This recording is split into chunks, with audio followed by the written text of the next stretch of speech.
I am so excited, Andrea, to talk to you today because we haven't been connected very long, but I was really taken aback by the manifesto you sent out a couple months ago to kind of put the stake in the sand and announce your start of your company. So I want to talk about that, but then just what I'm doing is I'm meeting with people like yourself. I want to meet with 20 people for 20 minutes and just ask some general questions around how did you become the founder entrepreneur that you are, and what was the tipping point, and what have you learned over the last, couple of months? And yeah, just looking forward to sharing that your journey with everyone. So welcome and thank you. And yeah, let's start. Tell a little bit about yourself, your journey, and then I'd love to find out what made you write that manifesto and hit send.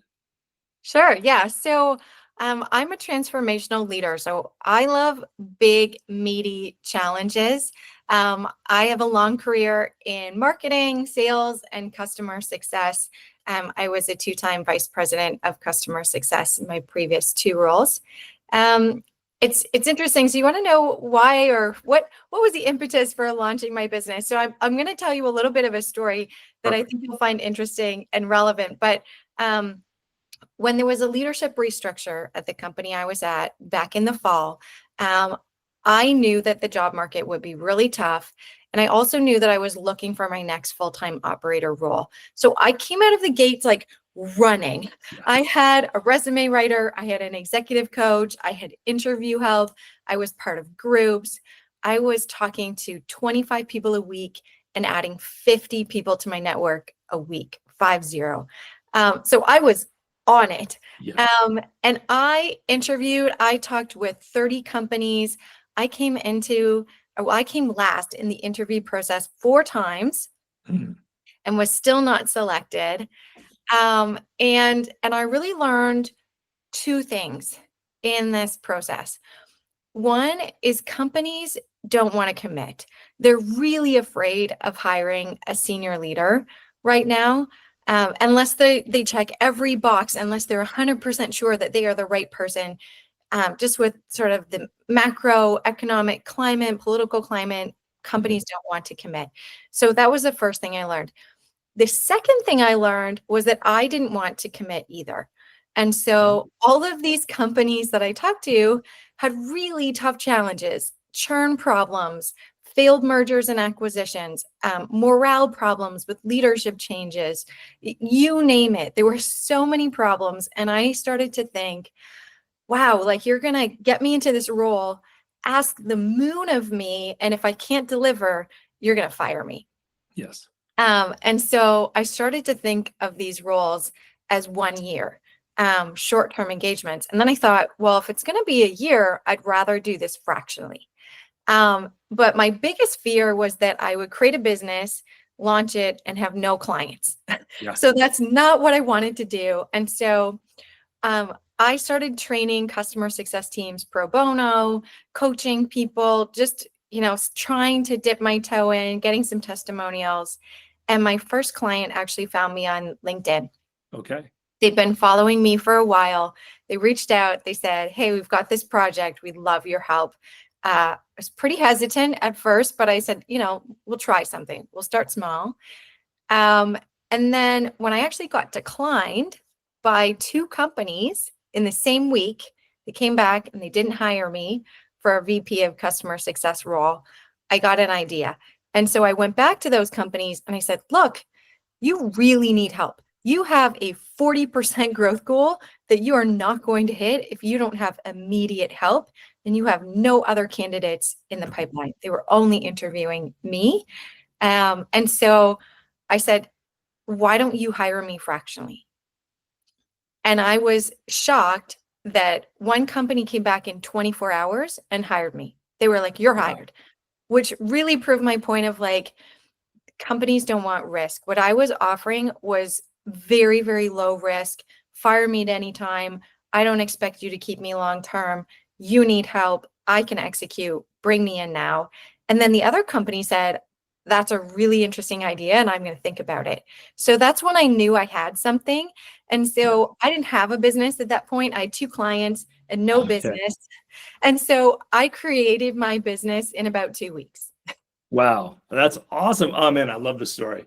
It's interesting because I am kind of sitting in the same position you are, and just on my last bit of transition from my last role, which was CEO of a company, and parted ways, and been transitioning and doing the same thing, like reaching out, talking to people, and it's been very interesting to see. I agree 100% that companies are less likely to want to commit, even though you tick all the boxes, you've done it before.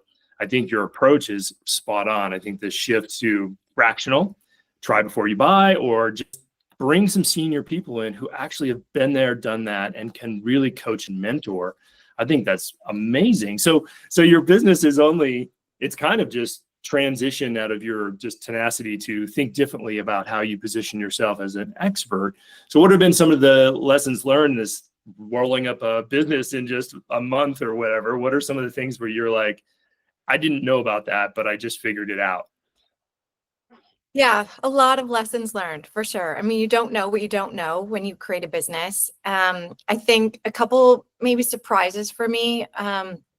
One was the process of creating the business and figuring out what kind of business I was going to have, how to register my business, all this sort of government tax, all that stuff was a really heavy lift. So getting all of that figured out. The other one is pricing. So there's really, right, like there's just like any SaaS product on the market, you can't really go out and just find pricing and decide, okay, this is how I'm going to price my services. Yeah. So that's been a bit of like experimentation, talking with other fractional leaders. And then the third lesson learned is just how much work it Yeah. is. So like I'd say, I'm very used to working long hours in a full-time operator role. I'm working those long hours and then some right now, like time on the weekends, after hours. But I have a lot more energy is what I noticed. So I'm loving what I'm doing. I'm Yeah. controlling my own schedule. I'm controlling what I'm working on. So even though, I'm wearing all the hats, marketing, Yes. sales, admin, client work, like I'm doing it all. I'm very energized. So Yeah. yeah, I'd That's say, yeah. I've heard that from quite a few people, that there's a shift and you kind of are in this, and you're very much excited about building the next thing. And you kind of know you kind of have to put that on your shoulders. And so, yeah, spending much more time about your brand and, positioning yourself and spending lots of time on LinkedIn. And one of the things I've gotten a few times from people that I've talked to is like, the business that you're growing isn't going to come from the connections you have. It's going to come from the connections you are about to make. And so that work of having to kind of put that work in every day is just so important. One question, because I know this is something that I've struggled with trying to figure out, I've done a couple of consulting things, is trying to find the value and the price, like how to figure out like what to charge, and for me, it took me a couple of times for me to, I don't know if you struggle with this, to put in my head that I have a value, I have a worth, the years of experience. And so how did you kind of come to like have the confidence to be like, and stick to it? Because I know it's easy to go, well, here's my price. Or are you shifting, which I've also been hearing from people, is like, you got to get away from this concept of hourly value versus project end result value, because that's what you're actually selling. Yeah. Yeah, it's such a good question. I mean, I've done some experimenting and sort of the short answer to that question. So I've tried figuring out hourly rates, daily rates, right? Backing into a number based on what I'm comfortable with, what I was making as a full-time operator, what I need to meet my expenses today. So I've backed into numbers. I've also just kind of thought, if I was hiring me, does this number sound right? Like, does it sound too high? Does it sound too low? I've done a bit of that. I've tried, it's really interesting. In my short sort of 2 months, I've actually done project-based work. I've Okay. done daily rates. I've done a retainer, and I've got a coaching client. So I've actually Wow. sort of dipped my toe into a bunch of different areas, which has been great because then I can figure out which ones do I like, Yeah. what sort of more lucrative, right? Like, is it project based versus a daily rate? I would agree that project based is the better way to go, but you have to scope it right. So you have to be a little bit careful. Yes. Isn't I, that the hard thing to balance? Is I think sometimes, and I'm just looking back on, I've worked a lot with fractional roles, and I'm always conscious of like, okay, just because you're fractionally part of the team, it doesn't mean I have you 24/7, and so thinking about that, and I heard a friend of mine shared this. She does a lot of board work, and she's like, nose in, if you're doing advisory stuff, nose in, hands out. So you're just enough in to provide guidance and coaching, but you're not doing all the hands-on work, which I think you're probably a lot like me. I mean, I'm used to being the person that like, I don't know how to figure it out, go give it to Lee. And you just, okay, I'll figure it out and go do it. And I don't know it, but I'm going to figure out how to do it and put the hours in needed. So I guess with that, like when you're working with the people you're working with, and you're trying to figure this out, what have been some of the things where you're like, okay, yeah, I'm going to have to do a couple extra hours here? Or is there a place where you're seeing, I don't know how to ask this question, but I guess where are you seeing you think you're most passionate about focusing on? What type of those 4 examples do you see yourself kind of just going, this is it, this is what gets me out of bed every morning? I like all of them, and that's why I offer all of them. So I do project based, I do fractional, where I'm charging like a daily rate or a retainer. And coaching, I get something different out of all of them. So like the coaching I love because I'm giving back, and that feels great. And there's not a lot of sort of prep work that goes into that.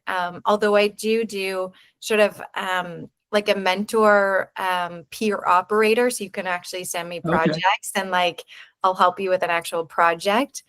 But then, I mean, I like the fractional too, because you can get in there and really establish a relationship with the team, work longer term, get your hands in a bunch of different things. Whereas like a project is very much like, this is your lane and you stay in it. And projects are great too, especially if you can complete them, in half the time that you thought, which doesn't always happen. But so I guess, Lee, like I like them all for different reasons. I also like the fact that I can have all 3 of those things at the same time if I want to, right? Like I can be working on a project, I can be working fractional a few days a week, and I can take on, 3 coaching clients. I can do all of that. And you can decide. Yeah. So let me ask you this, because this is something that I've struggled with, is how are you managing your time? Like blocking out for you, for your business, for your clients, because you kind of have to be at the whim of sometimes their schedules. How are you doing balancing that as I would leader, say founder?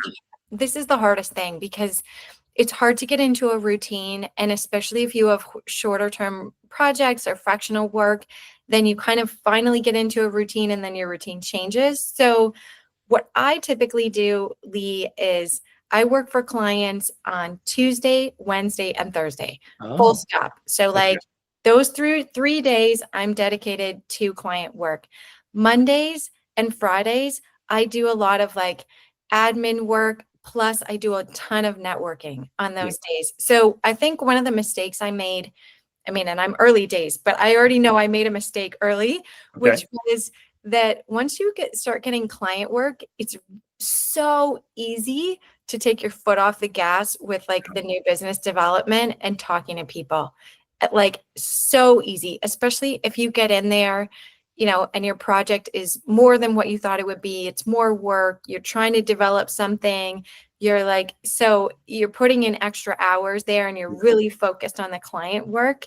And then you forget all about networking and generating business. So it is a really hard balance. And you have to do both. So hence I do work long hours. I do expenses late at night. I still take courses and I'm doing those after hours. Like there's a lot that you do in your own personal time. But again, I'm not tired. Like I'm oh no, you're energized. harder than ever.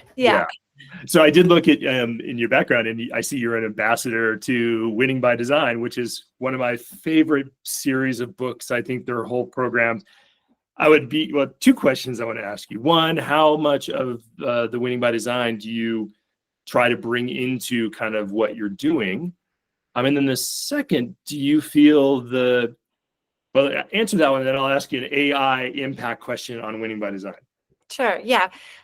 So yeah, I definitely bring in some.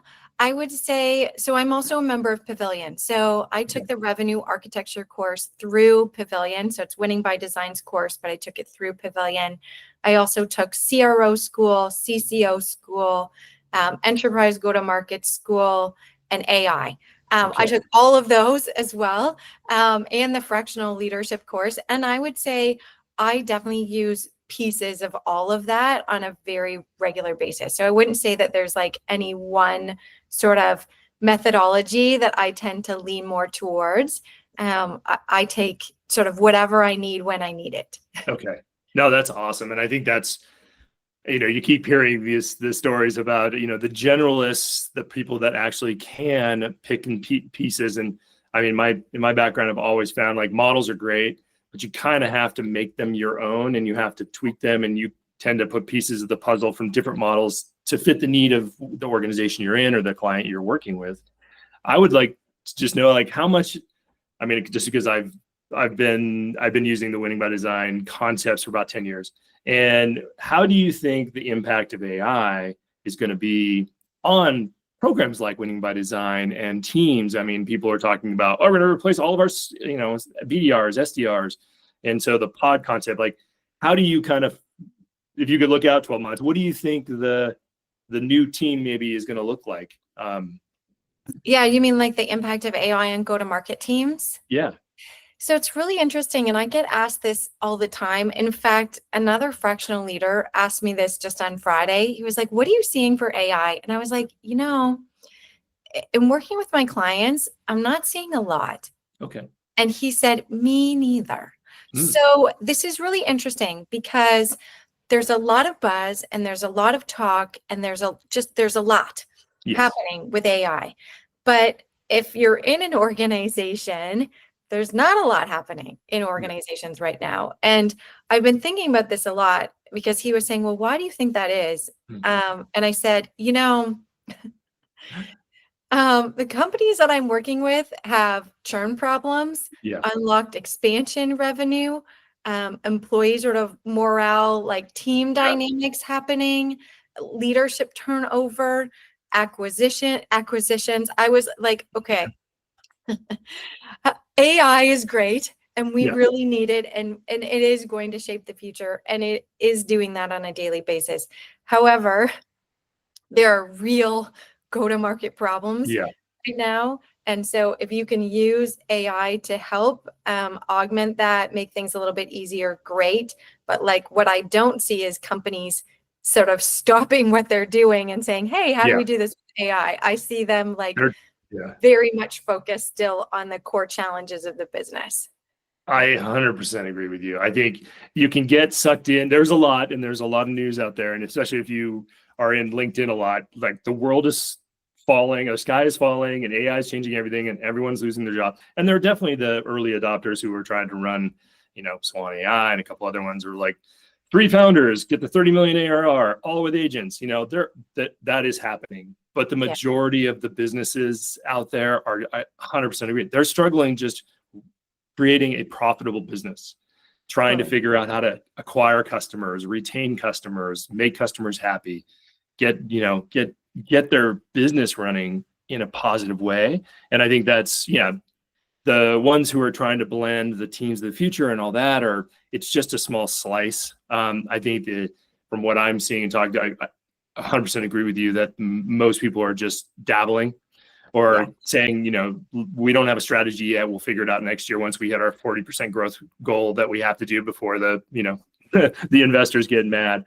But where you are kind of seeing things is on the dev side, and I think software development and go-to-market MVPs and stuff like that can really expedite. But I agree 100%. I think smartly. I think companies who are just not ready should wait, and they should figure out how to put a strategy in place and do some testing. But no, that's really, really good insight, and thank you for sharing that. So I wanted to ask you just kind of in closing here, because I want to be conscious of your time, but this has been fantastic to get your insight on this, and you're in a position where I think a lot of people of our, seniority or in that position of trying to find, do we go fractional? Do we try to, jump into another career? So I guess looking back,